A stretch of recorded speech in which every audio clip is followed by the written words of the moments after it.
Welcome to marlamiller.com. I'm Marla Miller presenting a Marla Musing video. In this video, we're going to be talking about a few things. One, the importance of sharing content as a way of expanding your platform, and also the importance of hooking your reader on your story arc versus your credentials when you pitch a query letter. This video is inspired by two writers who I've had a recent association with. One sent me an email, and I'm going to read a portion of it to you. And then the other one was a writer that I critiqued a portion of her manuscript, I think the first 15 pages. She also sent a query letter with it, and they just both dovetail nicely into each other, and I thought it was a good tutorial opportunity for my subscribers. So here we go. I'll just read a portion of the email that this writer sent to me. I've been following you on the writer website and reading your Critique My Query for some time now. I always enjoy those clips and learn from your advice. As an MFA grad working on a variety of projects, I find your feedback very, very useful. I'm also teaching now and also in two different writing groups. I commonly find that people submit manuscripts too early, and then the rejection they experience is a huge letdown for them.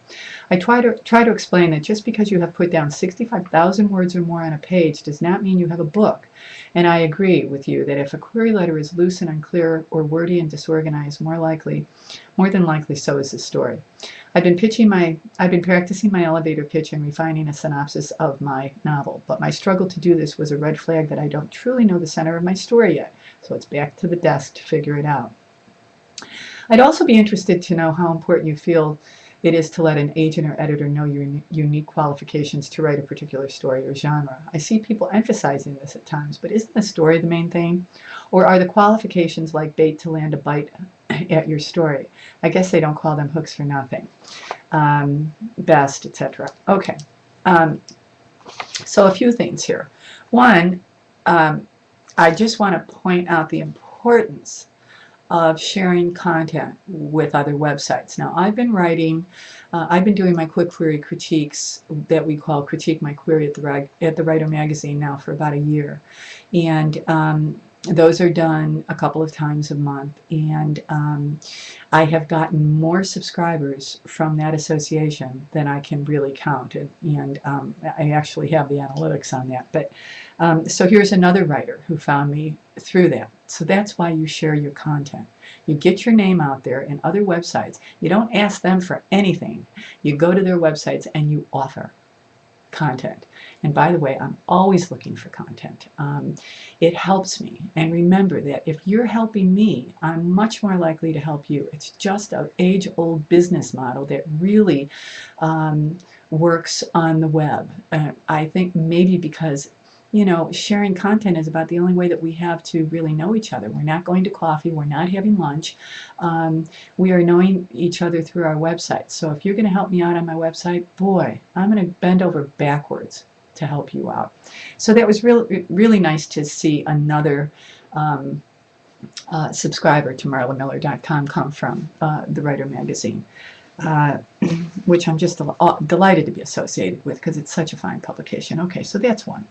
Number two, he talks about when your query letter is unclear, chances are your story is too. Boy, I've said that like more times than I can recall. If you go through my quick query critiques, you will see it probably in every other critique.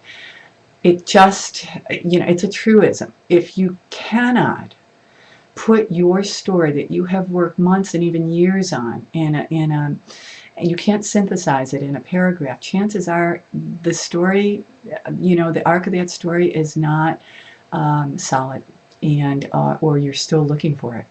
So I know that's never good news to hear, but it almost always, I think, is right.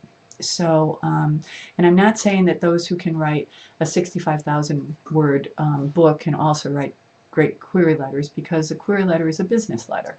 So it does take a bit of skill. However, if that story is there, and remember, you gave birth to it, it should be able to come out on the page in a query letter. So that's number two. Number three, how important is sharing your credentials with an agent or an editor?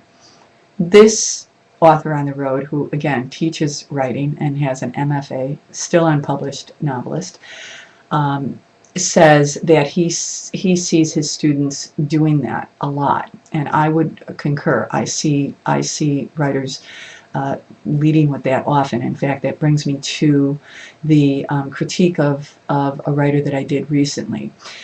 In the query letter, she opened it with not anything about her story, but the fact that she had been associated with an iconic writer, and whose name I will not mention, but in some way she was associated with her, gave me the impression that she had worked maybe in a workshop, although she never used the word workshop. And then also used the name of another writer who I know, who was a marvelous teacher and a multi-published author, and said that she had worked with her as well. Okay, that was the first paragraph. Then in her second paragraph, she got into her story, a novel. So what do you think I was expecting when I read word 1 on page 1? I was expecting a stellar opening, because these two authors, I couldn't imagine them settling for anything less if in fact they were hands-on this manuscript. And in fact, I read the first 15 pages and could not get engaged at all. I mean, seriously, the writing was fine, but the story just wasn't. I mean, there was nothing in it that made me want to turn the page. And I don't say that to be cruel. I say that as just a fact. I was not engaged, and I was really, really expecting to be engaged. So, what can we learn from this? Well, I would agree with this author on the road to publication who said, shouldn't you be spending your time hooking on your story? Absolutely, in a query letter. That's what an agent is going to make a decision from, not whether you studied with the best of the best. In fact, when you set that up, the expectation is so high that your fall is going to be a lot harder, because we're expecting more from you. If you were vetted by these authors, we're expecting more. Now, again, it could be just my opinion, and I made this very clear to this author. But I read this twice, and then I read it a third time because I wanted to make sure, and it wasn't there in the first 15 pages. And you know what Barney Conrad from the Santa Barbara Writers Conference says? If you're not hooking on the first page, forget about it. Nobody's going to turn to page 2. So, I hope that this has been a helpful musing. I see a lot of tutorial in it, and that's why I've taken the time to share this video with you. Until the next time we meet, be well and keep writing.